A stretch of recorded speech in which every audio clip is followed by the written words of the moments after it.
Imaginez un monde où votre voisin est un robot, un monde où les humains ne sont plus les plus intelligents dans la pièce.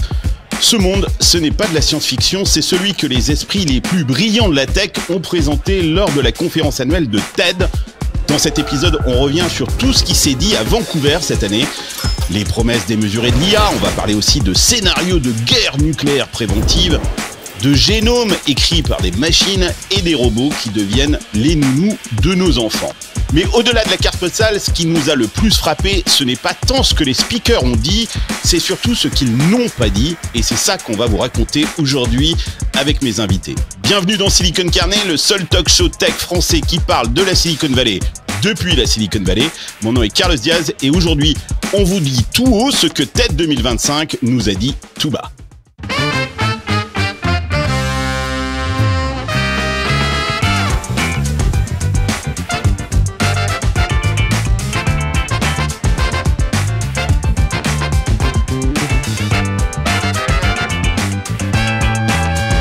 J'ai rien compris.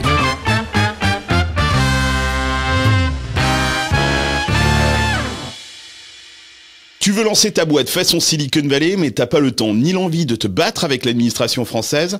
Conto est là pour te simplifier la vie d'entrepreneur. Quelle que soit la forme juridique de ton entreprise, Conto, c'est l'offre tout en un qu'il te faut pour te lancer. Accompagnement juridique pour ta création, dépôt de capital, compte pro avec outils de facturation intégrés, pré-comptabilité, tout est 100% en ligne. Et en plus, la création d'entreprise est offerte. Tu paies juste les frais légaux obligatoires. C'est simple, rapide, efficace. On dirait que ça vient de San Francisco, mais non, c'est une start-up bien française et franchement, on les adore chez Silicon Carnet. Et on n'est pas les seuls. Une entreprise sur 5 choisit Conto pour sa création d'entreprise. Ça s'appelle conto.com et ça s'écrit QONTO.com. Hola hola amigos, bienvenue dans Silicon Carnet, votre talk show tech picante en direct de San Francisco. Cette semaine à mes côtés, il revient Michel Lévy-Provençal. C'est notre prospectiviste et le fondateur aussi de TEDx Paris et de l'agence incroyable appelée Brightness. Super nom d'ailleurs Michel. Bravo, félicitations. Il revient de TED où il va chaque année, comme d'autres vont à Lourdes. Et il nous revient avec une magnifique synthèse. D'ailleurs, je sais pas, peut-être quand on va publier cet épisode, je pense que la synthèse sera sortie. Je vous invite à aller la télécharger, c'est un PDF. Salut Michel, bienvenue dans Silicon Carnet. Salut Carlos, merci beaucoup pour l'invitation. Michel, il y a pas seulement la synthèse de cette TED 2025. Je crois que d'ailleurs ça t'a inspiré, que tu vas organiser un événement bientôt. Ça se passe le 19 juin de mémoire, ouais, à Paris. C'est à Paris avec pour titre prospérer dans le chaos. C'est vrai qu'on vit une période de chaos et on peut s'interroger sur la manière dont on doit naviguer dans ce chaos et si possible prospérer dans ce chaos. Donc c'est un événement très exclusif parce que d'habitude TEDx Paris, tu sais, c'est 3000 personnes. C'est au Grand Rex, ouais. Là, on a aussi répondu à des demandes de notre communauté pour créer un moment où on va pouvoir échanger avec les intervenants et les experts, pouvoir échanger entre nous. Donc c'est 4 heures, on est 200, uniquement 200 personnes, et avec des intervenantes et intervenants vraiment de très très grande qualité, puisque là on les a annoncés, hein, Jacques Attali est là, Olivier Sibony, Asma Mala, Blanche Léridon de l'Institut Montaigne, on a DeepMind qui est présent aussi, on a en matière d'IA le CEO d'Instadeep qui a été racheté par BioNTech, Karim Beguir qui sera là. Les arts et la culture et la création, les métiers d'art sont présents avec l'intervention de Raphaël Lebeau, la Fondation Gates sera présente également. Vraiment, on a un super line-up. Ouais. Bon, les places partent assez rapidement, ceci dit, mais tu m'as dit, Michel, que pour la communauté de l'Hacienda, c'est-à-dire ce think tank là de Silicon Carnet, je réserve quelques places. un promo code spécial. Donc je le mettrai dans notre Discord et notre WhatsApp. Donc si vous faites partie de l'Hacienda, 20% de réduction sur ce talk absolument incroyable que Michel organise au mois de juin, qui vous permettra de comprendre comment survivre dans ce monde chaotique qui s'annonce, et on va en parler dans cette émission. On va tout vous dire sur le chaos qui arrive. Donc autant se préparer le plus tôt possible effectivement à ce chaos qui vient. À côté de toi, Julien Villeray, c'est le patron de l'innovation chez EDF. C'est ta première fois dans Silicon Carnet. Bienvenue Julien. Eh ben merci Carlos pour l'invitation. Écoute, on est ravis de t'avoir parmi nous parce que tu étais à TED, tu étais à Vancouver. Ouais. D'ailleurs, je montre la photo, là, vous êtes merveilleux. La preuve. C'est la délégation française à TED chaque année. Ah, vous étiez beau. Pensez à vous abonner à la chaîne YouTube, c'est très important. Vous êtes de plus en plus nombreux. On a passé le cap des 10 000 abonnés sur la chaîne YouTube de Silicon Carnet. C'est génial. Il y a encore des gens qui nous écoutent en podcast parce qu'ils font des choses. Ils ont des enfants, ils courent, ils n'ont pas renoncé à s'occuper de leur corps. Si vous nous écoutez en podcast, eh bien, mettez 5 étoiles, à ce podcast. Et puis, n'hésitez pas à rejoindre l'Hacienda. C'est le think tank de Silicon Carnet. Ça se passe sur Discord et sur WhatsApp. Qui veut du travail? Pas moi, je suis bien au soleil. J'attends qu'il pleuve de l'oseille dans mon T2 à Dubaï. Cette semaine, dans Qui veut du travail, avec notre partenaire Digital Selection, on vous parle de Datamentio. C'est la start-up qui pilote la transformation des entreprises grâce à l'intelligence artificielle. Datamentio recherche aujourd'hui un ou une responsable marketing digital avec une solide expérience dans le SaaS B2B pour accompagner sa croissance en Europe. Ils sont basés à Paris et à Barcelone et ils développent la première plateforme SaaS d'audit et de pilotage des projets de transformation digitale. Ils sont déjà présents dans 15 pays. Ils accompagnent tout un tas de groupes industriels et d'institutions publiques dans leur mutation stratégique. Si ce poste vous intéresse, toutes les infos sont dans la description. Allez, retour à votre épisode. Go yourself. Alors Michel, comme on le disait, tu reviens de TED, ou je disais que tu vas à TED comme d'autres vont à Lourdes. C'est ton combienième TED? J'ai commencé en 2009, donc ça fait 16 ans. Et j'y suis allé parfois à plusieurs éditions parce qu'il y avait TED Global à une époque en Europe et TED US. Donc je dois être, je sais pas, 16e, 17e, 18e. Okay. Parce qu'il y a eu la période Covid où il y a eu un truc quand même. Bon, tu sais de quoi tu parles, tu connais les TED. Cette année, bien évidemment, il a été question d'intelligence artificielle. Et tu me disais qu'il y a un mot que tu n'as pas cessé d'entendre, c'est celui d'accélération. D'ailleurs, moi j'y étais pas, mais j'ai eu l'occasion de regarder quelques vidéos et effectivement, on sent bien que la question de l'accélération, est-ce que tout ça ne va pas trop vite, était un sujet permanent lors de ces conversations à TED, lors de ces talks. Sam Altman a parlé de 500 millions d'utilisateurs actifs par semaine sur ChatGPT. Et je crois qu'on en avait parlé dans une précédente émission. On connaît les chiffres dans la Silicon Valley. 500 millions de weekly active users, ça veut certainement dire 700 à 800 millions de monthly active users. Et le chiffre magique dans la Silicon Valley, c'est 1 milliard. Quand tu as atteint 1 milliard de monthly active users, d'utilisateurs mensuels, ben généralement, la messe est dite. Alors, est-ce que ça s'accélère ou pas? Question, Michel, c'est quoi le débat autour de cette accélération? Visiblement, tout le monde à TED n'est pas accélérationniste, c'est ça? De toute façon, l'accélération, elle est assez inévitable à voir depuis plusieurs années déjà. Hein, on la voit. On va pas revenir sur la loi de Moore, mais une chose qu'a dit aussi Altman, c'est l'accélération aussi de la puissance de calcul nécessaire pour faire tourner ChatGPT. Je crois qu'il a parlé de doubler en quelques semaines du fait du lancement de la dernière version avec la génération d'images.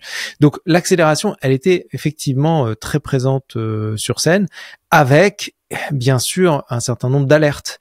Il n'y avait pas que les accélérationnistes, il y avait un certain nombre aussi d'intervenants qui nous ont parlé des dangers de cette accélération. Je pense à Tristan Harris, dont on va peut-être revenir d'ailleurs sur l'intervention de Tristan Harris sur ce sujet. Tristan Harris, donc qu'on connaît bien parce que il était intervenu il y a maintenant je crois 8 ans sur les dangers des réseaux sociaux. On a vu ce qu'ont donné les réseaux sociaux, et aujourd'hui il nous dit avec l'IA, ne refaisons pas la même erreur. Julien, toi de ton côté, est-ce que ce parallèle entre l'intelligence artificielle et les réseaux sociaux, est-ce que c'est un bon parallèle à faire, ou est-ce que finalement on n'est pas en train de comparer des choux et des carottes là?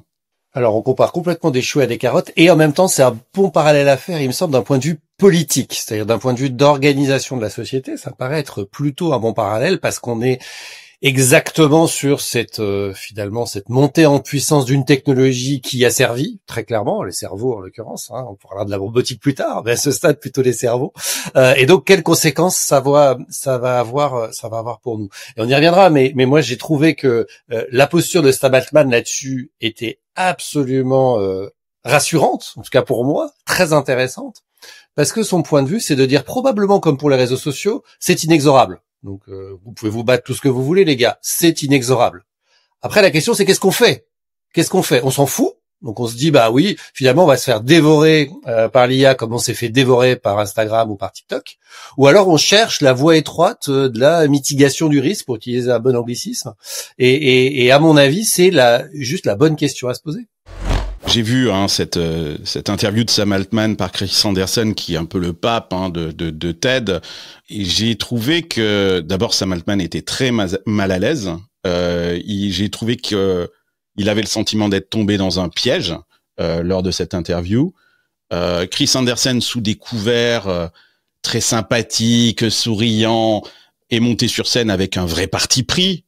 Il avait d'abord chauffé la salle auparavant avec d'autres talks avant Sam Altman qui était plutôt critique par rapport à la domination d'OpenAI sur le sujet de ChatGPT, notamment sur le sujet de la propriété intellectuelle.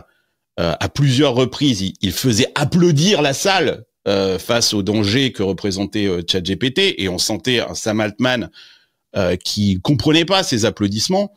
D'ailleurs, à un moment, je vous propose de regarder cet extrait où il est justement question de propriété intellectuelle, et la réaction de Sam, elle est super violente, où il dit mais non, mais vous pouvez applaudir, hein, je m'en fous complètement. On l'a senti d'ailleurs très à l'aise dans ses baskets par rapport à l'aspect légal de cette question.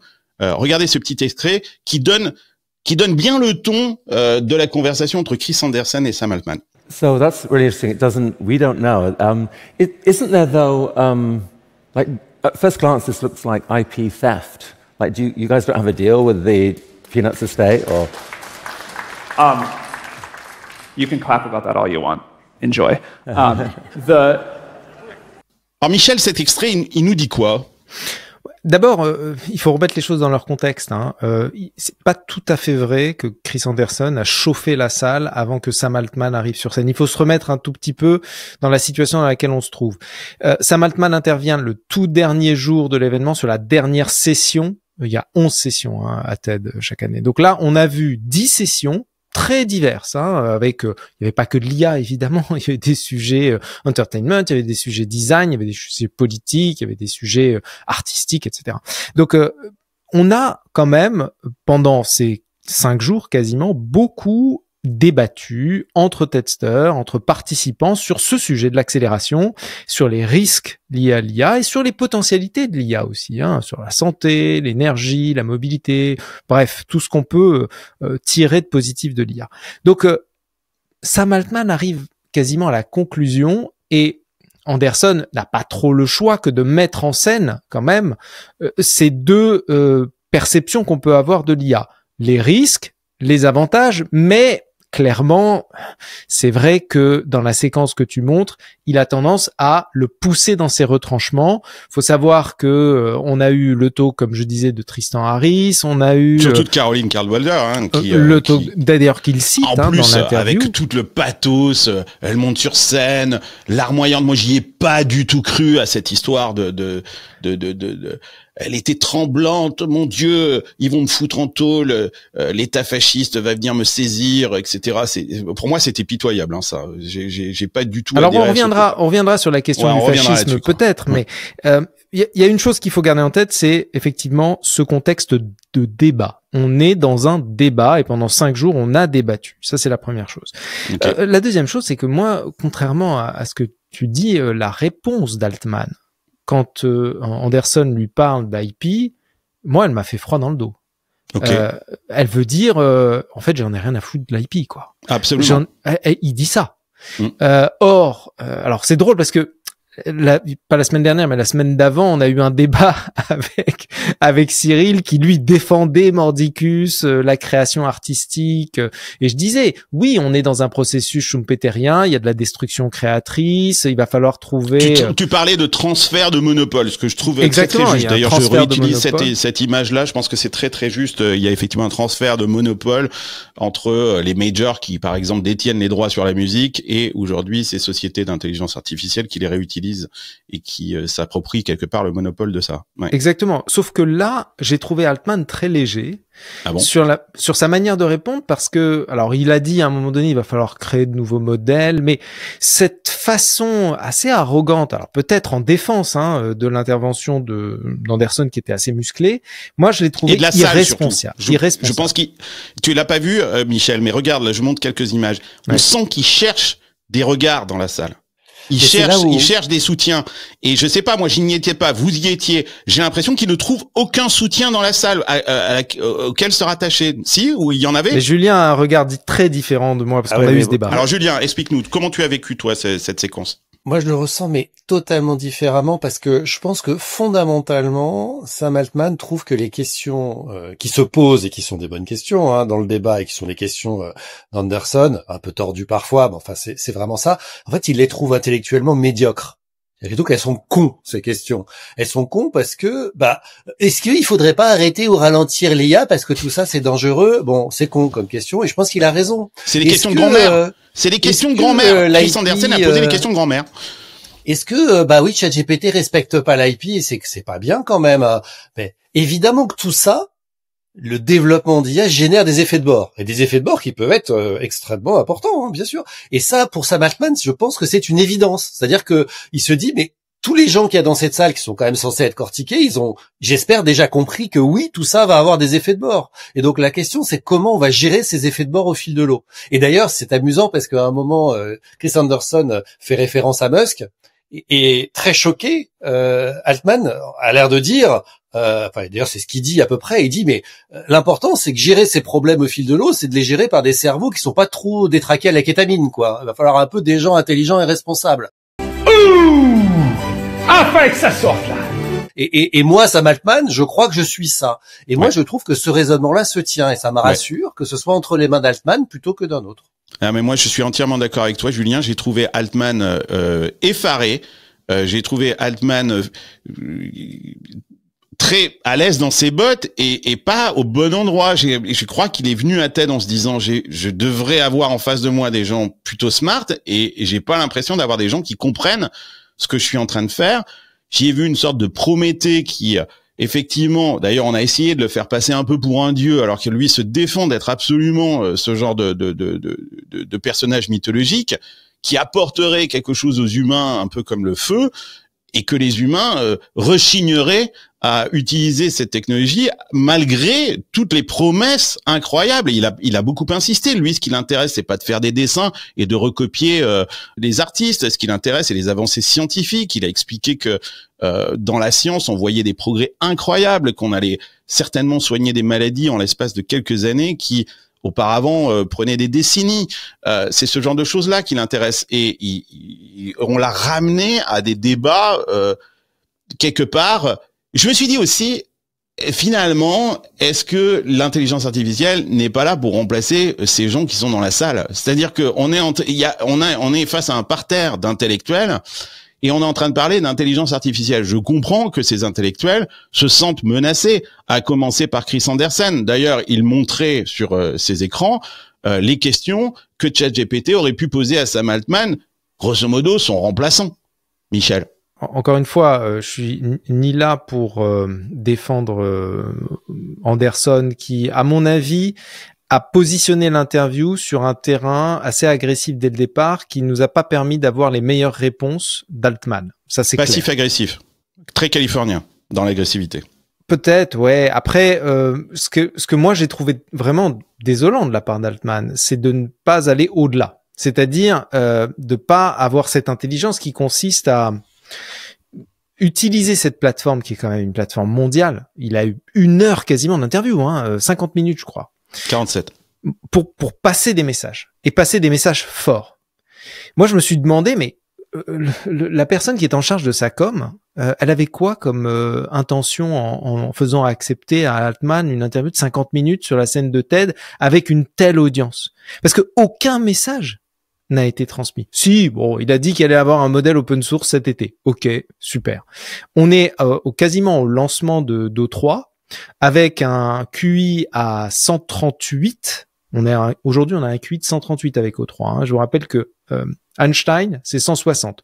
Autrement dit, on est à vu l'évolution, la dynamique de l'évolution du QI des IA entre Gemini 2.5 qui était à 126 ou 127 à 138 avec O3. À la fin de l'année, on atteint quasiment le QI d'Einstein. Donc on se retrouve dans une situation où on a, comme disait le patron d'Anthropic, le fondateur d'Anthropic, un pays de génie dans un data center, à disposition 24/7.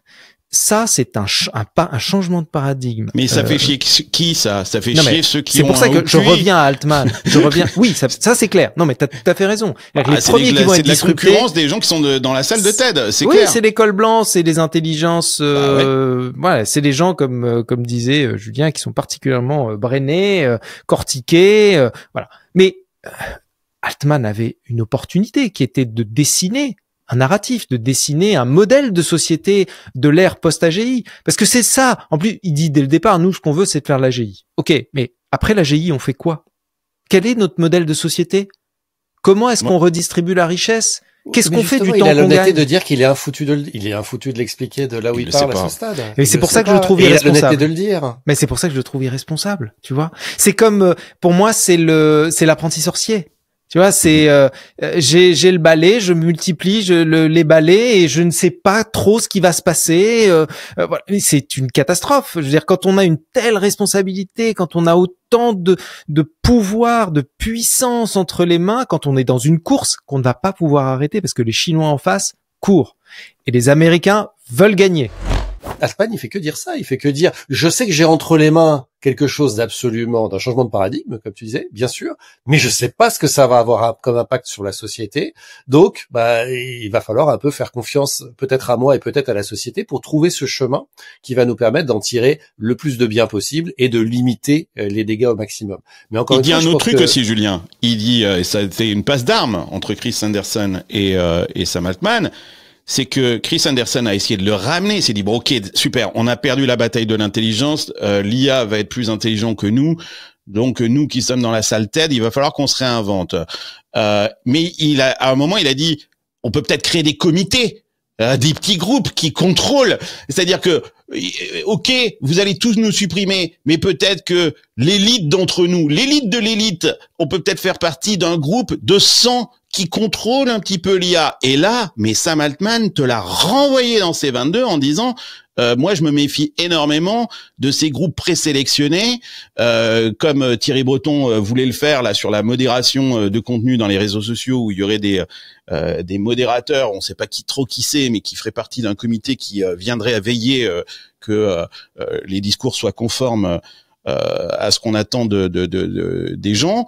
Il a dit non, on a une feedback loop avec avec ChatGPT qui permet à tous les individus de venir réentraîner le modèle, et en plus nos modèles deviennent récursifs, c'est-à-dire que je sais plus qui c'est qui parlait de ça, je crois que c'est Eric Schmidt aussi, qui parlait de ça, où les modèles vont s'améliorer par eux-mêmes. Et en fait, j'ai l'impression que lui a confiance dans, c'est ce que les Américains disent, eat your own dog food. C'est-à-dire qu'il se dit, mais tous ces problèmes, l'intelligence artificielle va aussi les résoudre par elle-même. Tous ces risques dont on parle. Et je pense en angle mort, effectivement, comme tu dis, Michel, moi, je l'ai trouvé très bon sur sa réponse. Pourquoi c'est pas open source? Parce que justement, ce que vous dénoncez, ce risque-là, on peut pas mettre ce risque-là entre les mains de n'importe qui. Donc, c'est entre les mains d'OpenAI, et OpenAI est une boîte responsable. Je ne suis pas sous kétamine, comme dit Julien. Vous devriez avoir confiance en moi. Moi, il m'a inspiré confiance, pas toi, Michel, visiblement. Non, parce que en fait, j'ai une toute autre. Je dis pas que, encore une fois, je suis très intéressé par votre feedback, parce que j'ai pas eu du tout la même perception quand Anderson lui dit non mais attends, un peu à la manière de Asilomar, c'était le comité bioéthique Asilomar, qui a interdit un certain nombre de choses, notamment sur le clonage humain. Je crois que c'est dans les années 70. Ou alors ce qu'on a fait sur la bombe, quand il lui dit mais si on arrive à regrouper les personnes qui ont cette puissance-là et cette capacité, autrement dit, les OpenAI, les Chinois, DeepSeek, peut-être le PC chinois, peut-être, je sais pas, mais en tout cas les 100 personnes qui comptent dans le monde pour peser sur ses choix existentiels. Est-ce que tu t'assois à la table et est-ce que tu es prêt à discuter? Et pour moi, la réponse d'Altman qui est de dire « Ah non mais attends, moi pourquoi 100 personnes? Moi je fais appel à mes utilisateurs. » Pour moi c'est une réponse populiste. C'est une manière de ne pas répondre à la question et de continuer la course en avant. Donc tu vois, je dis pas que j'ai la bonne perception. Je dis que moi, la manière dont je l'ai entendu le dire m'a fait comprendre que en fait, ce qui l'intéressait, c'était de courir et de gagner la course. Peu importe les conséquences. Et c'est pour ça que j'ai l'image c'est parce que t'es trop onusien. L'apprenti sorcier. Non, tu peux pas me dire ça après avoir tellement tapé sur Thierry Breton, avoir tellement été, tu vois, c'est pas possible. En revanche, alors, après, il y a un autre aspect, c'est que Altman, dans son attitude, ben, en même temps, il est Asperger, il était mal. Mais il inspire pas, confiance, quoi. Il est pas rassurant, voilà. Il a pas été rassurant. J'ai trouvé Schmitt, pourtant Schmitt a dit des choses beaucoup plus flippantes. Ouais. Alors, bombardé parlons de Schmitt. C'était il m'a plus rassuré que... Ok, Julien, juste avant de parler de Schmitt, toi tu dis Sam Altman t'a plutôt rassuré. Moi aussi, hein. Mais peut-être parce que je suis entouré de nerds comme lui à longueur de journée ici dans la Silicon Valley. Et j'y ai vu mon voisin, quoi. J'ai eu l'impression de voir mon voisin qui bosse chez Google. Moi, il m'a rassuré. Mais et toi, Julien, alors pour conclure sur Sam Altman, on va passer à Eric Schmidt maintenant. Bah moi, je vais faire le pont peut-être, mais moi j'y ai vu de l'authenticité chez Sam Altman, alors que j'ai vu un politicien lobbyiste, ce qu'il fait très bien depuis très longtemps d'ailleurs chez Eric Schmidt. C'est-à-dire qu'effectivement, Eric Schmidt a dit des choses probablement beaucoup plus violentes sur le fond, hein, et beaucoup plus inquiétantes. Potentiellement, en tout cas pour moi, sur le fond, à la manière d'un Eric Schmidt qui navigue dans les couloirs de Washington depuis maintenant 30 ans et qui sait, à Davos, caresser dans le sens du poil pour dire des choses intéressantes, hein, intelligentes, mais avec un air de « dormez, jeunes gens, tout va bien se passer, les grandes monde vont s'occuper de vous ». Et c'est exactement pour moi le décalque, plutôt opposé, hein, de Sam Altman dans la posture. Et encore une fois, c'est ça qui m'a rassuré chez Sam Altman. Je l'ai trouvé authentique. Alors certes, peut-être authentique avec une interface utilisateur Asperger et une capacité de... Et une jeunesse aussi. Il a pas le même âge que Schmitt non plus. Hein. Il est un peu plus... Oui, peut-être une forme aussi de mépris pour justement ces élites qui ont l'impression d'avoir tout compris à ce que devait être l'intelligence quand lui il dit « mais je suis en train juste de faire avancer le monde, les gars ». Et je dis pas qu'il a raison à 100%, hein, parce que je rejoins en fait sur le fond Michel sur pas mal d'aspects de la question de la révolution de l'IA, mais en l'occurrence là, j'ai trouvé qu'il était beaucoup plus rassurant que beaucoup d'autres. T'as déjà pensé à investir dans des chaises ou des bureaux? Non? Eh bien, c'est exactement ce que Enki te propose. J'adore cette startup. Leur modèle de mobilier par abonnement permet à des boîtes comme Kimono, BPCE ou même des hôtels ou des restaurants de s'équiper sans exploser leur trésorerie avec du mobilier neuf ou reconditionné. Mais ce que je trouve génial, c'est qu'ils ouvrent aussi le financement de ces projets à des gens comme toi et moi via leur plateforme Enki Invest. À partir de 500 €, tu finances du mobilier d'entreprise avec un retour entre 7 et 8,5% et ton capital est garanti par Enki. Pour te lancer, c'est super simple. Tu vas sur enki.com/enki-invest et avec le code ENKICARNET, tu récupères 100 € de crédit offert pour ton premier investissement. C'est du concret, c'est rentable et j'ai mis tous les liens dans la description de cet épisode. Est-ce que dans le discours de Schmitt que je n'ai pas pu écouter, on avait l'impression, en tout cas de ce que j'ai lu, que là on était vraiment dans une posture beaucoup plus politique, c'est-à-dire qu'il fallait accélérer parce que c'était le seul moyen de ne pas perdre contre la Chine, qui clairement est l'ennemi à abattre. C'est la Chine, le license to kill, non, Michel? Oui, Julien, tu te souviens, il a fait ce geste à un moment donné pour montrer la courbe exponentielle. C'est quoi ce geste-là? Parce que il faut faire très gaffe avec les gestes. Hein. Les gestes comme ça, en ce moment. Non, comme ça. Détends-toi. Ce geste comme ça pour montrer une courbe exponentielle en disant celui qui est peut-être même à quelques centimètres au-dessus du deuxième, en fait, a une telle avance technologique qu'il est capable de l'écraser complètement par sa puissance. Donc, alors évidemment, c'est les Chinois et les Américains. Hein. Donc la course, il faut la gagner. Le message en sous-texte de Schmitt, c'est ça. C'est il faut absolument qu'on gagne cette course. Autrement dit, qu'on ait la la suprématie de l'intelligence artificielle, qu'on soit la nation, qu'on soit la puissance qui atteignons l'AGI en premier, ensuite la superintelligence peut-être, quitte à utiliser des armes pour faire exploser des data centers. C'est-à-dire qu'à un moment donné, il te dit ça, comme ça, au détour d'une phrase, il te dit... Des armes que lui-même vend, d'ailleurs. Des armes, alors c'est ça aussi. Maintenant, c'est un marchand d'armes, Eric Schmidt. Absolument. Et donc, il te dit, on envisage, d'ailleurs, ça va peut-être vous étonner, mais dans les cercles de puissants, on envisage potentiellement de bombarder des data centers. Mais c'est super ça! Waouh! Ok, c'est l'arme ultime, non, mais ça serait le Pearl Harbor du 21e siècle. Ouais. Ça serait pas la destruction de la flotte américaine, mais ça serait potentiellement la destruction de data centers ou chinois ou américains d'ailleurs, parce que peut-être que les Chinois feraient la même chose aux États-Unis. Hein. Ça commencerait peut-être par effectivement l'attaque d'un data center et pas d'un port militaire. À partir du moment où ça devient une infrastructure d'intérêt national ou d'importance stratégique, et il y en a plein d'autres, évidemment que ça devient une cible militaire. Ça paraît assez logique. Eric Schmidt, c'est le secrétaire d'État à l'IA et à la cyberdéfense dans son discours. Il est vraiment dans cette position de dire, ça devient une infrastructure stratégique, les data centers, et en particulier les hyperscalers qui font tourner les modèles qu'on va tous utiliser. On a besoin d'avoir un avantage concurrentiel important, pas que pour des raisons économiques, mais aussi pour des raisons de défense, mais aussi pour des raisons de domination, d'impérialisme, d'une certaine mesure mondiale. Encore une fois, ce discours-là, on pourrait plus le copier-coller sur l'arme nucléaire, sur l'industrie en Angleterre à la fin du 19e. Enfin, franchement, on aurait pu le coller sur toutes les révolutions qu'on a connues les 2 siècles précédents. Donc, je pense que ce qu'il dit objectivement fait du sens. C'est pas révolutionnaire non plus. Est-ce que l'Europe, elle comprend véritablement cette lutte entre l'Amérique et la Chine, Michel? Des fois, quand j'écoute les plateaux de télé en France, je me dis, on n'a pas saisi qu'on était vraiment dans une situation de guerre entre la Chine et les États-Unis, et que beaucoup des décisions qui étaient prises aux États-Unis, il fallait les mettre en perspective avec cette guerre avec la Chine. Non, je pense que l'Europe a compris, là, ça y est, le moment où on dit que l'Europe n'a pas compris, il est derrière nous.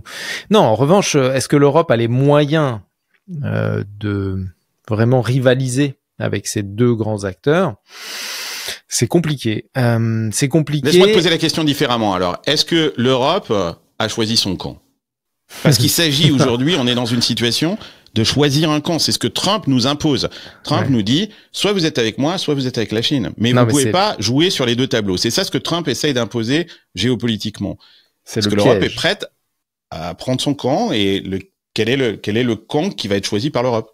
C'est un piège. Aujourd'hui, clairement. C'est clairement un piège. Non, mais le problème, c'est que on n'est plus du tout à la même époque depuis le 20 janvier dernier. C'est-à-dire que on a une telle incertitude face aux décisions de Trump que c'est très compliqué aujourd'hui, par exemple, d'être atlantiste. Moi, je suis un atlantiste depuis très longtemps. Je me rappelle même dans ce podcast avoir défendu l'idée d'un deal européen et américain sur des sujets de technologie. Aujourd'hui, malheureusement, il a vraiment mis à mal la confiance qu'on peut avoir en l'administration et peut-être même vis-à-vis des États-Unis. Alors, est-ce qu'on a les moyens en tant qu'Européens à avancer seul? Moi, d'abord, c'est pas mon domaine d'expertise, mais j'ai un peu travaillé le sujet et je pense qu'il y a certains endroits dans la chaîne de valeur, moi j'aime bien cette idée de stratégie du patchwork, où on peut avoir une vraie valeur ajoutée. Je pense que Julien parlera de l'énergie beaucoup mieux que moi, mais j'en ai déjà parlé dans ce podcast. Mais sinon, il y a en haut de chaîne beaucoup de choses. En santé, tu vois, j'ai reçu il y a pas si longtemps, en février dernier, sur la scène de TEDx Paris, une boîte française extraordinaire, Bioptimus, qui fait des modèles d'IA multi-échelle capables de faire du diagnostic et demain d'alimenter des jumeaux numériques, voire de faire de la découverte scientifique en médecine. C'est les Français. Drug Optima, je sais pas si tu connais cette boîte, c'est une boîte qui arrive à détecter les interactions médicamenteuses, c'est une IA, C'est une boîte française, c'est révolutionnaire. En sécurité, groupe 22, je sais pas si tu les connais, qui font de l'IA, ils font de la Absolument, détection. j'ai reçu l'un d'eux. On a fait un épisode sur la guerre, faites la tech, pas la guerre. Bon. Il y avait un des membres de 22 qui était là, quoi. Bon, ouais. On est très fort en deep tech.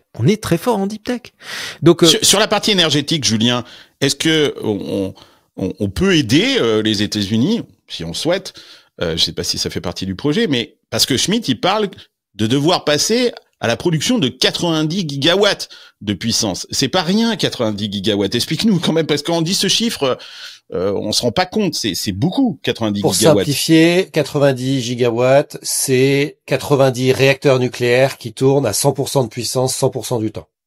En France, par exemple, pour alimenter l'intégralité du pays, sachant qu'on exporte beaucoup en Europe, il y en a aujourd'hui à peu près une 50aine. Donc c'est juste pour donner des ordres de grandeur. Donc effectivement, c'est absolument colossal. Moi, je vais tout à fait dans le sens de Michel, mais pour rebondir sur cette histoire d'énergie et plus largement d'infrastructure, je pense que là où on peut avoir quelque chose à jouer, c'est vraiment sur l'infrastructure en Europe. C'est-à-dire que, clairement, on a outsourcé le software aux US, on a outsourcé le hardware à la Chine, on sait tout ça, je vais pas vous raconter ça pendant des heures. Mais, d'ailleurs, Sam Altman l'a dit sur scène, ce qui m'a à la fois aussi rassuré et beaucoup surpris, il l'a admis, que les modèles vont être une commodité. Clairement, tous les modèles vont devenir des commodités.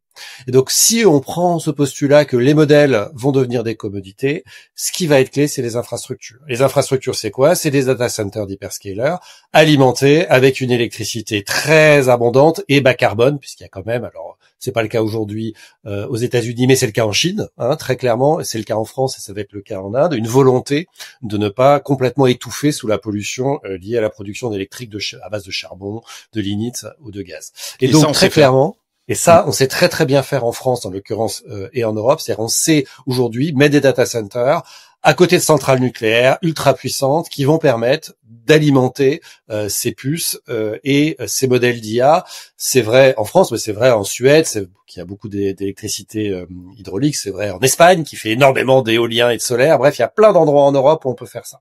Et donc, ça, je pense que c'est quelque chose qu'on peut réussir à faire pour regagner une forme de puissance par les infrastructures. Dire que on va dominer les modèles, j'y crois pas. Mais après, si c'est vraiment en train de devenir des commodités comme tout le monde le pense, peut-être que c'est pas si grave. Peut-être juste pour rebondir sur le sujet de l'énergie aux États-Unis, je pense qu'il y a pas mal de gens qui nous écoutent qui n'en ont peut-être pas conscience. Les 3 plus grandes entreprises de tech au monde ont toutes les 3 annoncé leur volonté de faire du nucléaire de façon privée. C'est-à-dire d'avoir leur propre centrale nucléaire, pour le dire vite. Ce qui est du jamais vu aujourd'hui dans le monde, puisque aujourd'hui les centrales nucléaires sont toujours sous le contrôle de l'État ou d'opérateurs étatiques, ce qui est le cas par exemple d'EDF pour la France et le Royaume-Uni. Donc ça c'est absolument nouveau. Ils le font pas par plaisir, parce que la production d'électricité c'est très compliqué, les centrales nucléaires c'est très compliqué, mais ça permet effectivement d'alimenter ces data centers avec ces gigawatts qui sont nécessaires. Et ça c'est un vrai changement de paradigme pour le monde de la production d'énergie. C'est que demain, Amazon, Microsoft, Google veulent avoir leur propre centrale nucléaire à côté de leur data center. Alors Michel, il y avait des robots sur scène à TED. Il y avait ce robot Neo. Parle-nous de... Moi, j'ai vu la vidéo. Très très impressionnant. Alors c'est Bernd Bornisch.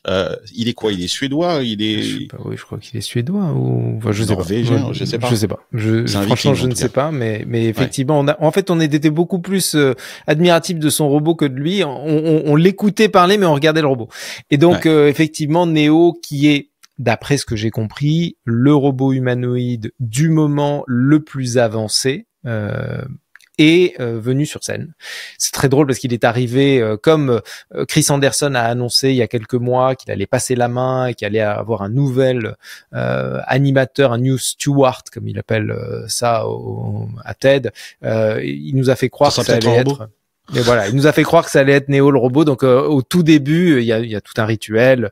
Chris Anderson arrive, il fait une petite introduction, il dit "And now it's time for TED". Donc là, c'est le robot qui a fait le job.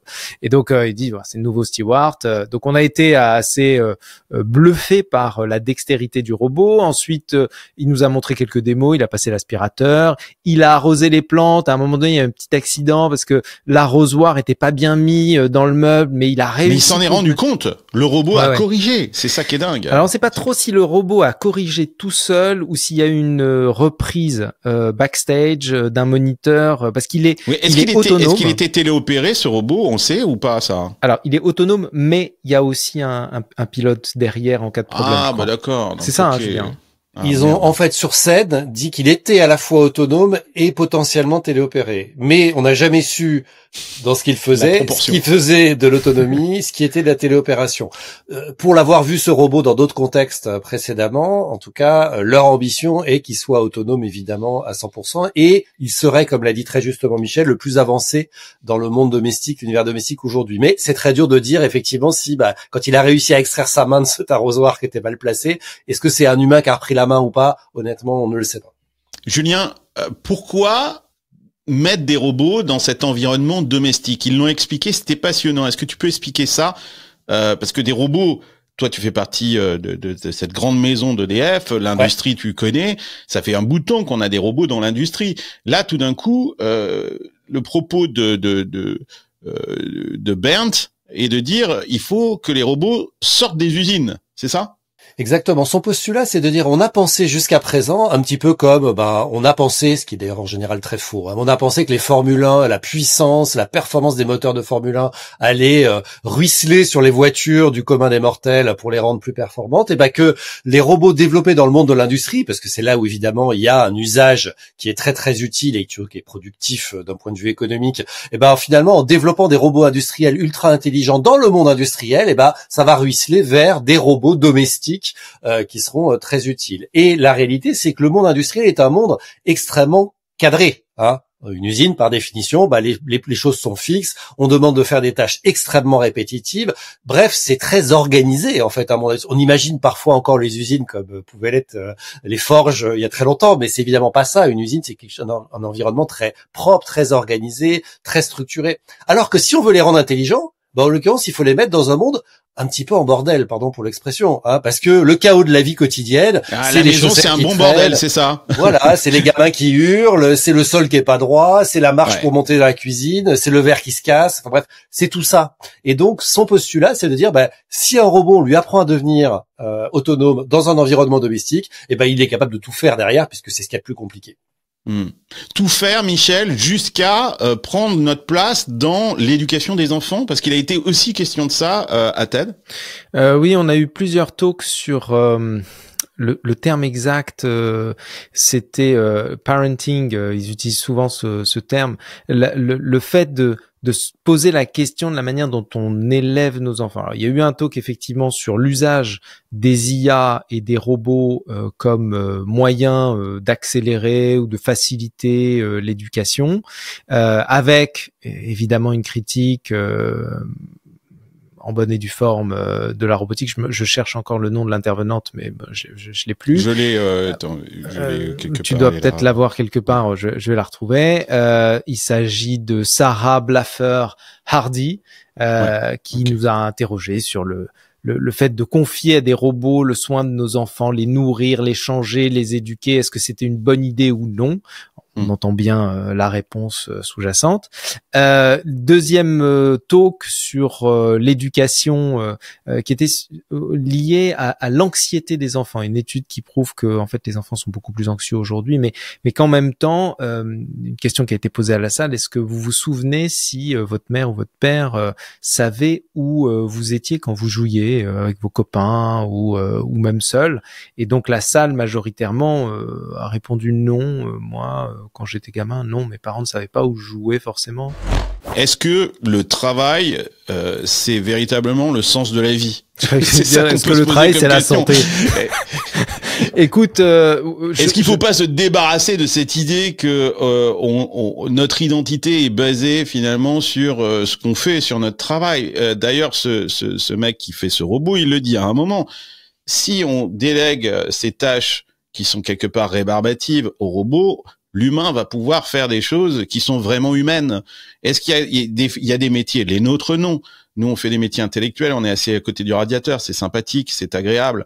Mais je pense à tous ceux qui, aux livreurs de DoorDash, aux chauffeurs Uber, qu'est-ce qu'il y a Et qu'est-ce qu'il y a de grand dans ces métiers-là? Il y a pas grand-chose finalement là-dedans. Ouais, bon, déjà, c'est clair que de notre point de vue, c'est-à-dire de ceux qui travaillent non pas sur des chantiers, mais dans des bureaux et qui utilisent plus leur cerveau que leur corps, et donc qui se fatiguent forcément beaucoup moins, c'est plus difficile d'imaginer c'est plus facile d'imaginer de pas travailler que les autres. Les autres vont se dire bon bah moi j'arrête de travailler, je peux me reposer, j'ai plus ce poids sur les épaules, c'est plus une grande difficulté pour moi, je vais pouvoir vivre plus longtemps, mon espérance de vie va être meilleure.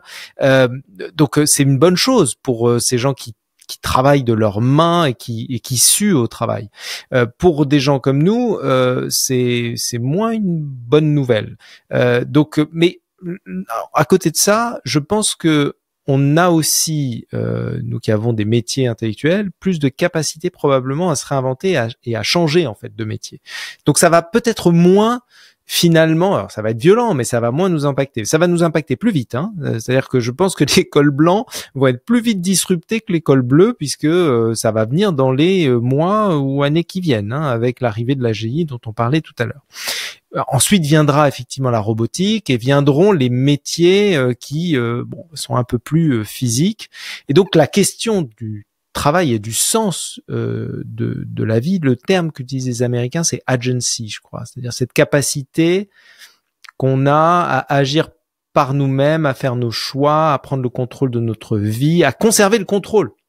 Et effectivement, ok, le revenu universel, c'est super, mais est-ce que, ça va vraiment nous permettre de garder le contrôle? 2, est-ce que ça va nous permettre aussi de conserver une certaine santé mentale, ça va nous permettre de créer du sens. Pour nous, ça va être plus facile peut-être, mais pour certains métiers, peut-être pas.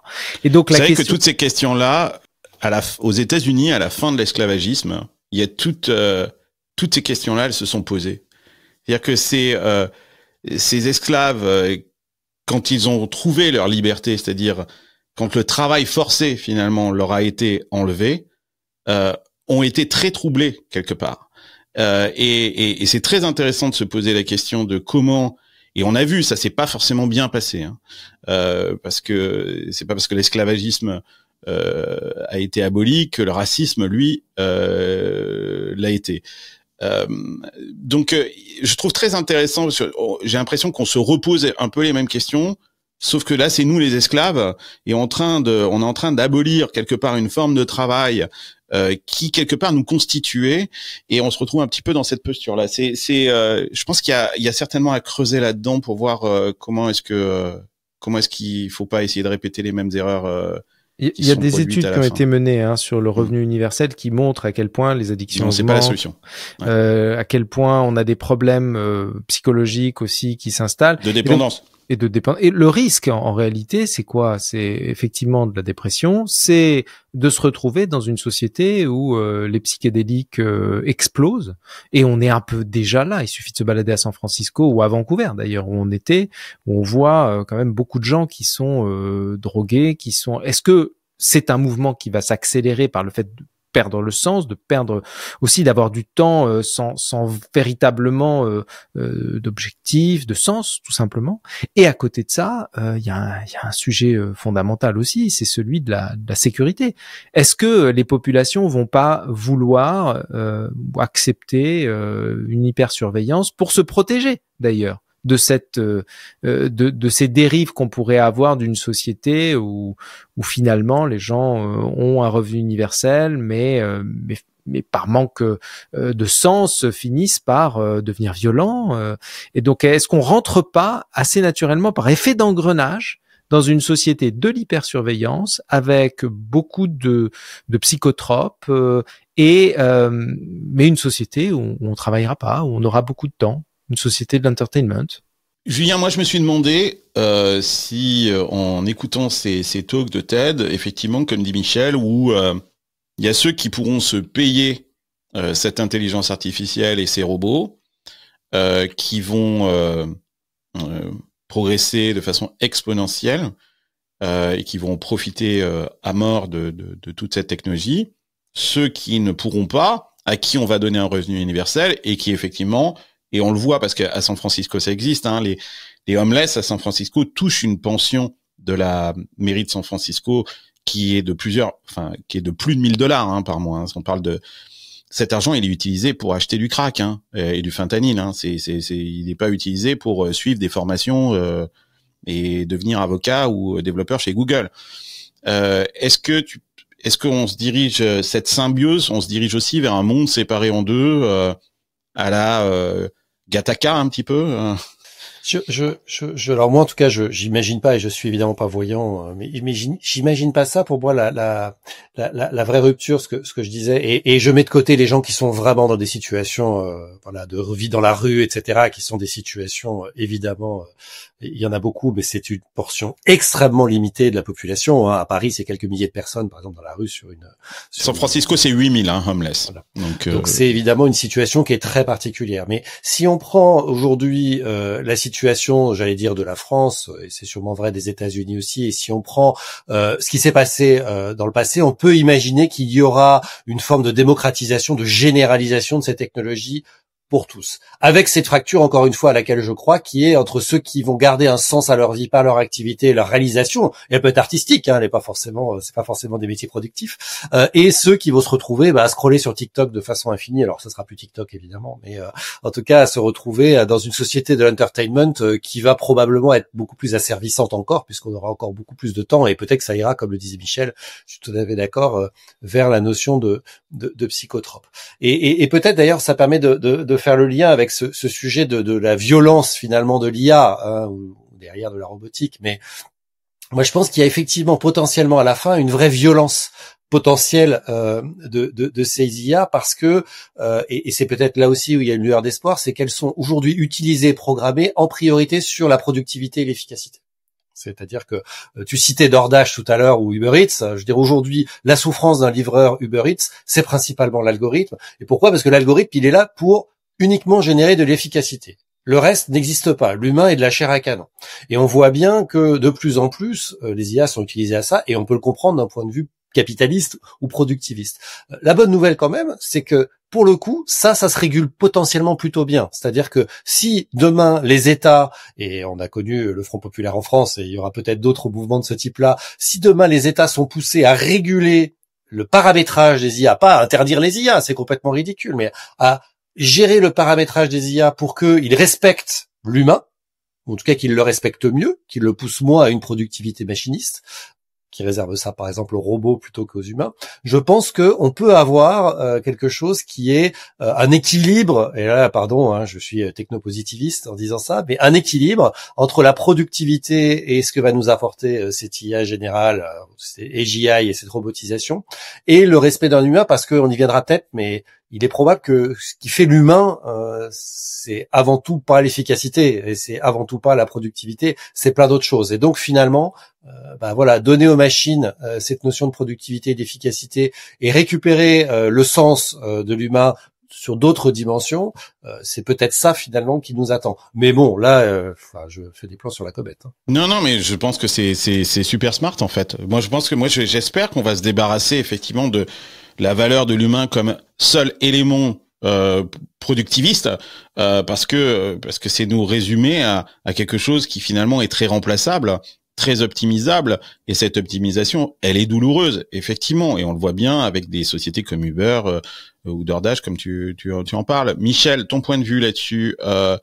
Les inégalités. En fait, si tu regardes le phénomène de manière globale, moi je pense que ça va être une opportunité extraordinaire pour les pays émergents.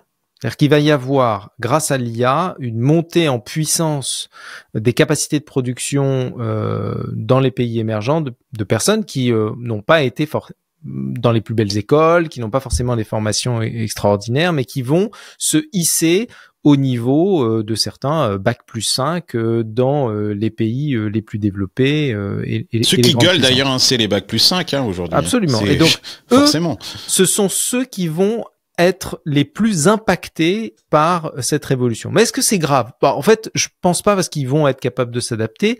En revanche, il va y avoir une sorte de courbe, tu sais, la fameuse courbe en crosse de hockey. tu vois, cette Et courbe en hockeystick. crosse de hockey qui fait que ceux qui vont capter la valeur générée par ces IA vont être une toute petite portion potentiellement de la population qui sont aujourd'hui, en gros, les détenteurs des GAFAM. Ça, c'est un risque monumental d'avoir des IA qui travaillent à la place des humains, demain des robots qui travaillent à la place des humains, et la valeur générée qui ne sera plus redistribuée parce qu'elle sera captée par le capital des détenteurs de ces infrastructures-là. Alors ça, c'est le grand discours, Michel, de toutes ces élites, ces intellectuels qui ont compris que l'intelligence, il fallait qu'ils la partagent dès à présent et qu'ils ne pouvaient plus la garder comme une sorte de pierre philosophale précieuse et que seuls eux ont parce qu'ils ont fait les bonnes écoles ou parce que sont dans les bons réseaux ou juste parce qu'ils sont bien nés. Et alors tout d'un coup, ces gens-là, ces mêmes intellectuels, nous expliquent qu'on est face à un coup, c'est-à-dire que comme ils ont compris que ça, ils ne pourraient, cette pierre philosophale va leur échapper. Il parle d'une grande manipulation, c'est-à-dire d'une grande concentration. Là, il y a une forme d'hypocrisie parce que finalement, cette violence, cette concentration, je suis désolé, mais elle existe déjà. Ça fait belle lurette qu'il y a une concentration du pouvoir. Tu as parlé des réseaux sociaux, ou une concentration du pouvoir plus silencieuse sur justement ces mêmes élites. C'est toujours les mêmes qui sont au pouvoir et qui concentrent le pouvoir, non ?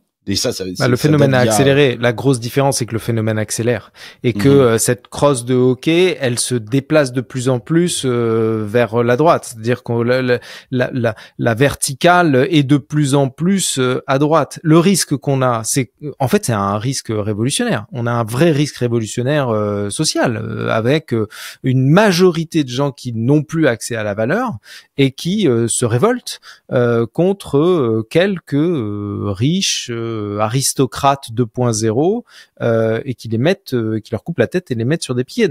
Il y a un vrai risque de cet ordre-là. En réalité, quand on s'intéresse, moi j'aime bien travailler sur les scénarios. Tu sais, il y a 3 scénarios qui ont été documentés, que j'évoque assez souvent. Il y a un premier scénario de sorte de capitalisme 2.0 qui répond un peu à ce que je viens de dire, qui a été développé par Robin Hanson dans The Age of M, qui décrit une société faite que de robots, en fait, qui travaillent entre eux, qui créent de la valeur, et puis les humains qui détiennent les robots récupèrent la valeur de ces robots. Il y a une version très communiste 2.0 de cette société-là, c'est Bastani, Aaron Bastani qui a écrit un livre, je crois que le titre c'est Fully Automated Luxury Communism, qui est en gros une sorte de Decentralized Autonomous Organization, une DAO, quoi. Où la valeur est redistribuée massivement dans la société. Les IA et les robots créent de la valeur et on est redistribué de manière équitable à l'ensemble de la société. Donc là, on retrouve une sorte de redistribution. Et puis, il y a un troisième scénario qui est le scénario fantôme, qui à mon avis est très possible. C'est un scénario Luddite 2.0 où en fait les masses se rebellent. Et on coupe la tête des détenteurs d'IA. Ce scénario, il est pas impossible. On n'est pas à l'abri d'un scénario révolutionnaire. Sauf que aujourd'hui, en haut de ces pics, c'est qui la tête qu'on va mettre, c'est alors dans ces scénarios, parce que il y a effectivement ce que tu dis, il y a ceux qui peut-être, et j'en ai entendu chez TED qui dit que sur ces pics, il faut aller mettre la tête de Elon Musk, la tête de Sam Altman, la tête de Eric Schmidt, etc., etc. Et puis de l'autre côté, du côté des populistes, ceux qui veulent mettre les têtes qu'on veut mettre au-dessus de ces pics, c'est justement les gens de TED. c'est ces intellectuels qui ont capturé à la fois et ont concentré la connaissance et le pouvoir qui va avec. Julien, un point de vue là-dessus? Qui est-ce qu'on va mettre au-dessus de ton scénario à toi? Je te demande pas s'il faut couper des têtes. Espérons qu'on coupe aucune tête, mais que ça se passe bien. Moi, j'ai du mal à avoir un avis tranché sur cette question, donc je vais m'abstenir de parler juste pour le plaisir de parler. Peut-être juste faire un parallèle avec quelque chose que moi j'ai connu dans le monde de l'entreprise il y a maintenant une vingtaine d'années et qui a été très transformant pour les élites. C'est l'accès à l'information. On ne sait pas, ou on l'a oublié, ou certains l'ont pas connu, peut-être chez ceux qui nous écoutent, mais il y a encore 20 ou 30 ans, il y avait que le chef qui avait l'information, parce que l'information n'était pas digitalisée, elle était analogique, donc elle ne circulait pas. Et l'information, c'était le pouvoir. Je sais, j'ai la connaissance, alors soit parce que j'ai fait de grandes études, soit parce que je suis dans la ligne hiérarchique, celui qui a l'information, soit etc. Et ça a été complètement balayé il y a une vingtaine d'années, avec l'éruption évidemment des réseaux d'entreprises et du web, où tout d'un coup l'information est devenue circulante, libre, on disait transparente, même si je me méfie beaucoup de ce terme. Ça, c'est quelque chose qui a été très très transformant dans la perception qu'avaient les élites de ce qui allait leur permettre de conserver leur pouvoir. Je pense qu'avec l'IA, on est probablement avec ces infrastructures très puissantes, avec ces têtes très connues qui dirigent les sociétés, qui les développent, etc. On est encore dans l'année zéro de l'information qu'on a connue avec l'information. C'est-à-dire, oui, ces gens-là détiennent les autoroutes de l'information. Voilà, ils détiennent les infrastructures. Oui, ils détiennent les modèles. Oui, ils détiennent la capacité à maîtriser cette IA. Je crois pas du tout que ça durera dans le temps. Je pense que de toute façon, il y aura forcément une diffusion beaucoup plus large. Le edge computing va beaucoup se développer. On a aujourd'hui, alors même si c'est assez médiocre, je le reconnais, mais sur nos téléphones portables, des IA ou des modèles qui tournent en local. Bref, je suis pas persuadé qu'on aura forcément la tête de ces gens-là sur des pics. Moi, je ferais peut-être même le pari inverse. Je pense que peut-être que aujourd'hui, quand on célèbre de grands scientifiques, je pense citer Einstein tout à l'heure ou Marie Curie, peut-être que dans 50 ans, on célébrera, et je veux pas donner de nom parce que ce sera peut-être pas Sam Altman, et ce sera peut-être plutôt le génial chercheur qui a déposé le premier brevet sur les GI, mais en tout cas, je pense que il n'y a pas forcément qu'un doomsday devant nous qui arrive, etc. Là où je rejoins Michel, par contre, c'est que dans les différents scénarios, il y a des scénarios de risque révolutionnaire majeurs. Ça, je suis complètement d'accord. Mais j'avoue que j'ai beaucoup de mal à avoir un avis sur est-ce que ça va arriver, quel est le pourcentage de probabilité. Voilà. Bon, du coup, après peut-être 2025, on pourrait croire qu'il reste plus qu'à se résigner. Hein. Les robots prennent les jobs, les IA prennent les décisions, les plateformes prennent le pouvoir. C'est ce que on est en train de dire. Alors, à moins d'une révolution et de couper des têtes, mais il y avait quand même un fil rouge et on va essayer de finir sur une note positive parce qu'il y avait beaucoup d'espoir aussi qui a traversé cette conférence. C'était discret, mais c'était quand même là, cette reconquête de notre capacité d'agir. T'en parlais un petit peu, c'est ce terme anglais qui est très difficile à traduire en français, d'agency, c'est-à-dire cette capacité qu'a l'être humain. Il y a je crois que Fred Lanier la dernière fois disait, on a tous en nous une sorte de Deus ex machina qui fait que on reprend toujours un peu le contrôle et que on peut reprendre sa vie en main et agir malgré tout, refuser de sombrer dans cette passivité algorithmique. Hein. Je sais pas si c'est toi ou Julien qui disait qu'on allait scroller là sur TikTok, Instagram. Je sais pas si vous vous rappelez de ce film Idiocratie qui est très drôle, mais qui pourtant date des années 90 et qui fait peur aujourd'hui. Il y avait ça, il y avait il y a eu plein d'exemples, Michel, de gens qui sans business model quelque part se mettent à fabriquer des choses avec ces technologies incroyables. Il y avait cet exemple de ce médecin, je sais pas si tu vas en parler, qui a trouvé la solution à sa maladie, c'est ça?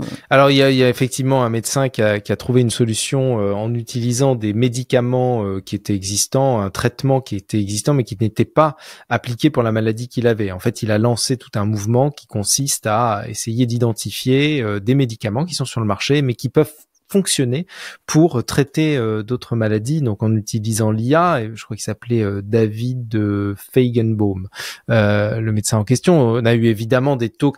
On est dans la grande tradition de TED, de solutions, d'optimisme aussi. De génie caché comme ça, à droite à gauche, que TED aurait déniché. De pépites, moi que j'adore, qu'on retrouve d'ailleurs sur mes scènes quand j'organise des TEDx Paris. Boyan Slat, talk absolument génial, ce gamin qui doit avoir une vingtaine d'années, qui a réussi à trouver une technologie après plusieurs échecs qui permet de nettoyer dans un premier temps les océans, mais aussi dans un second temps les rivières qui alimentent les océans de plastique. Ce gars est un pur génie. Son talk était extraordinaire, franchement une très très belle facture. Ensuite, on a eu pas mal de talks comme ça avec des idées. Un stratégiste politique, Bradley Tusk, qui proposait des nouvelles manières de faire de la démocratie en utilisant le vote par téléphone mobile. Il expliquait que c'était son combat, c'était sa mission. Il y avait plein de talks aussi intéressants. D'ailleurs, les deux Français que je peux noter, c'était Philippe Villeneuve, architecte de la reconstruction de Notre-Dame de Paris, qui était là. Ah, le passé était là. Le passé était là, mais c'était assez Il n'était pas question que de futur. Ouais. Alors, qu'est-ce qu'il nous a dit? Alors, non, mais c'était un très beau talk au sens des images. Mais le passé, c'est beau, hein. Les images étaient très belles. Le talk en lui-même était un peu moins bien parce qu'il n'a pas vraiment donné un talk, il a fait plutôt une lecture. Mais bon, ça a illustré assez bien notre capacité de résilience, voilà. Et la France était représentée par 3 speakers. Okay. Lui, une jeune femme, Fredette Lampre, qui est conceptrice de machines monumentales. J'ai adoré. Très belle machine. Et puis un chef qui fait, j'oublie son nom. Chocolatier. Un chocolatier, ouais. Qui fait des trompe-l'œil en chocolat. Donc la France était représentée par le chocolat, Notre-Dame et le spectacle. La poésie. Et la poésie. Ouais. Qui a dit la poésie n'a pas de business plan. Mais bon, est-ce qu'il faut s'en réjouir là, Julien? Enfin, chez EDF, vous ne faites ni des machines monumentales, ni du chocolat. Si, je suis sûr que vous avez participé à la reconstruction de Notre-Dame d'une façon ou d'une autre. Oui, c'est pas faux. En l'occurrence, on fait beaucoup dans nos laboratoires de datation, carbone 14 et des choses comme ça, pour aider, en l'occurrence, entre autres, le chantier de Notre-Dame. Mais non, moi, je trouve que dans ces différents talks, est-ce qu'il faut se féliciter qu'on ait sélectionné la France que pour ces aspects plus artistiques au sens global? Moi, je pense que oui, parce que je pense qu'il faut que chaque peuple ait une signature, et c'est notre signature, et qu'il faut l'assumer. Et by the way, la poésie. Et by the way, ça donne des très très bons business. Hein. Regardez Hermès, L'Oréal, LVMH, etc. Faut pas non plus imaginer que tout ça c'est de la philanthropie. Mais au-delà de ça, je trouve que cette dimension qui répondait bien au thème de l'année, hein, donc l'humanité réinventée ou réimaginée, c'était oui, tout ça c'est de l'humanité. C'est-à-dire oui, il y a tous ces outils extraordinaires et on a utilisé des outils et ils vont être encore plus extraordinaires et ils vont être plus intelligents que nous. Et comme disait Sam Altman, vos enfants vont être la première génération qui sera moins intelligente que les machines. Oui, tout ça, ça va exister. Mais l'humanité, c'est pas l'efficacité et la productivité. Et l'humanité, c'est plein d'autres choses et qui, peut-être pour certaines, pour une part d'ailleurs, pourra être faite par des IA, mais c'est vraiment quelque chose qui est très spécifique à ce qu'on est, humain. Et ça, voilà, je trouvais que c'était une vision assez rassurante finalement. De cette clôture de talk. Ouais, Michel, toi qui as sorti comment de ce TED? Pour revenir juste un instant sur l'histoire de la représentation de la France au travers de talks artistiques, sensibles, émotionnels. En fait, en revenant... Trump dirait faible, hein. Oui, Trump dirait faible. Weak. Ouais, weak. Weak. And so weak.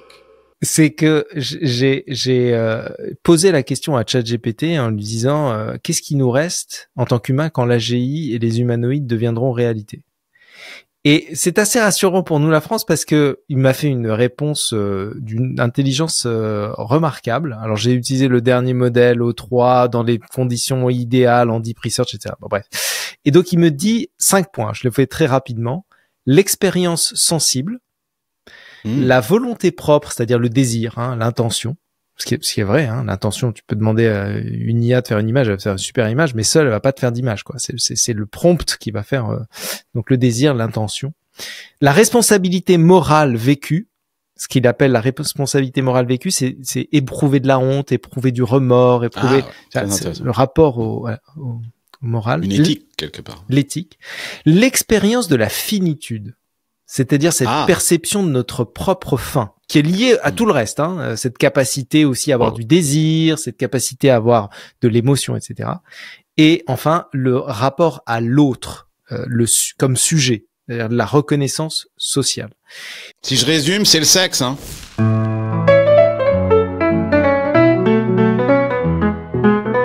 Ça peut être le sexe. Tout ce que tu viens de nous dire. Oui. On n'est pas trop mauvais, les Français. Ouais, on est plutôt bon là-dedans, quoi. C'est-à-dire que c'est le rapport humain dans toute sa complexité et dans toute sa je sais pas. Alors, on va peut-être devenir les prostituées du monde entier. Il y a un business peut-être là-dedans. Non, mais vous êtes ressorti comment là? Vous êtes rentré. Ça dure 5 jours. C'est long. Donc c'est presque une retraite.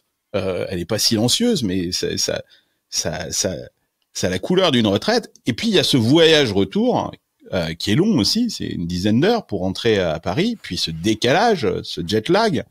Là, ça fait quelques jours, vous êtes remis. Julien, tu ressors comment de cette histoire? Apaisé, anxieux Oh là là, c'est la décadence, hein. Ni l'un ni l'autre, mon capitaine. Mais c'est un biais personnel. Moi, j'ai jamais voulu vivre dans une autre époque que la mienne. C'est-à-dire, je la trouve passionnante. Elle est hyper flippante, elle est hyper compliquée, elle est pleine de rebondissements, elle est tout ce qu'on veut. Mais enfin, elle est absolument passionnante. Et je pense ça depuis que je suis né à peu près. Donc, je veux dire, moi, je sors de là absolument excité par l'avenir, sans aucune naïveté. Je sais bien que tout ça est très compliqué et que ça peut partir en sucette ou en opportunité à chaque moment. Mais moi, non, je rentre vraiment très nourri, et en particulier cette année, pour avoir fait les 3 dernières éditions, j'ai trouvé que cette année, finalement, c'est là où j'ai récupéré peut-être le plus de matière à penser, comme on traduirait un peu littéralement en français, de ces différents talks. Donc non, j'ai trouvé ça extrêmement riche, y compris dans les moments où c'est très irritant, parce que oui, il y a des prises de position politiques avec lesquelles on peut ne pas être d'accord, et c'est très bien comme ça. Oui, il y a des moments où il y a du cynisme sur scène. Oui, il y a des moments où il y a de l'angélisme sur scène. Mais c'est la somme de tout ça me dit que ce qui est en train de se passer en ce moment, c'est quand même super excitant. Et dans les coulisses, quand vous vous croisez, parce qu'il n'y a pas que ce qu'il y a sur scène, il y a des engueulades, des empoignades, il se passe quoi? Alors, ce qui est intéressant, c'est que il y a évidemment les coulisses, mais tout ça est très policé à l'anglo-saxonne, c'est-à-dire qu'on a des relations qui sont plutôt de l'ordre du networking que des discussions de fond. Par contre, il y a plein de discussions de fond qui sont organisées, des dîners, des moments d'échange, et la représentation sur scène, pour ceux qui le souhaitent, de leur opinion, c'est-à-dire que le dernier jour, les membres du public qui veulent venir donner leur opinion sur scène ont 90 secondes de mémoire ou 80 secondes pour venir s'exprimer sur scène sur le sujet de leur choix. Et donc là, effectivement, ça donne lieu à des pushbacks sur certains sujets, ça donne lieu à des critiques, etc. Et donc il y a du débat, il y a des discussions, bien sûr. Même nous, dans notre petit groupe de Français, déjà, on voit bien que dès qu'on se retrouve à la fin, ça peut vite devenir des sujets de discussion animés. Michel, même question. Tu reviens comment cette année? Écoute, je suis d'accord. Je te sens un peu moins accélérationniste que quand tu n'es parti. Non. C'est pas que je suis accélérationniste, c'est que j'essaie de chercher quand je vais dans ces événements-là des contradictions aussi. Hein. C'est bon. D'abord, c'est mon job, c'est du doute. Ouais, je vis de ça, donc je vais chercher aussi des gens qui pensent contre moi. Et j'en ai trouvé. J'en ai trouvé à tel point que je suis revenu peut-être un peu changé. Non, mais je suis d'accord avec Par exemple, donne-nous 2-3 exemples de certitudes que tu avais ou maintenant tu te mets à douter sur, par exemple, 2-3 sujets. Je te dis tout à l'heure, moi la réaction de Sam Altman, j'ai toujours été impressionné et fan du travail d'Altman, et là je suis revenu, il m'a vraiment troublé. Ça a été le cas aussi avec Musk à l'époque où je l'avais vu sur scène. Il était venu le jour, mais vraiment littéralement le jour du rachat de Twitter. Il est venu sur scène le jour du rachat de Twitter, mais à l'époque c'était pas le même Musk qu'aujourd'hui. Moi j'étais plutôt fasciné par Musk, et je l'avais trouvé extrêmement angoissant sur scène. Son discours m'avait perturbé. Donc voilà, ça a été aussi annonciateur, je dirais, de manière de penser, ou en tout cas d'avis qui ont évolué avec le temps. Je suis revenu aussi inspiré parce que je travaille aussi sur ces tendances-là, et donc là je prépare une édition en juin qui va parler du chaos, qui va parler aussi de la prospérité dans le chaos. Donc il fallait aussi que je valide d'une certaine manière un certain nombre de tendances, et que on ait l'équivalent en fait de nos intervenants en France par rapport aux sujets qui avaient été traités. Et puis retrouver à la fois mes copains de la délégation, mais aussi ceux de TED. C'est toujours c'est devenu une famille pour moi en fait, vraiment, TED. C'est-à-dire qu'à chaque fois j'y vais, je retrouve dans cette communauté une trentaine de personnes que je connais depuis 15 ans ou un peu plus récemment, et avec qui j'adore passer du temps, échanger, discuter, revoir. C'est une grande famille, je trouve ça génial. Bon, ben c'est super. Merci d'être venu partager avec nous, qui n'y étions pas, cette expérience incroyable de TED et toutes ces réflexions, tous ces talks, toutes ces éminences intellectuelles qui sont venues et qui sont montées sur scène et nous parler du futur. C'était super intéressant. Merci beaucoup de l'avoir fait avec transparence, d'avoir partagé aussi vos doutes. Et aussi votre enthousiasme pour ce futur qui s'annonce, c'est vachement généreux de votre part, donc je vous remercie vraiment de l'avoir fait. Je vous retrouve la semaine prochaine pour un nouvel épisode de Silicon Carnet. En attendant, continuez à regarder les épisodes de Silicon Carnet, à vous abonner à la chaîne, c'est super important. Laissez-nous un commentaire, ça aussi, ça aide énormément l'algorithme. On lit tous vos commentaires et la conversation continue dans les commentaires de cette vidéo. Donc n'hésitez pas à participer à l'émission vous-même, à poser vos questions, à réagir, à ne pas être d'accord ou peut-être à apporter d'autres dimensions à cette réflexion qu'on a entamée avec vous aujourd'hui dans cet épisode de Silicon Carnet. Allez, on se retrouve la semaine prochaine. Hasta luego, amigos!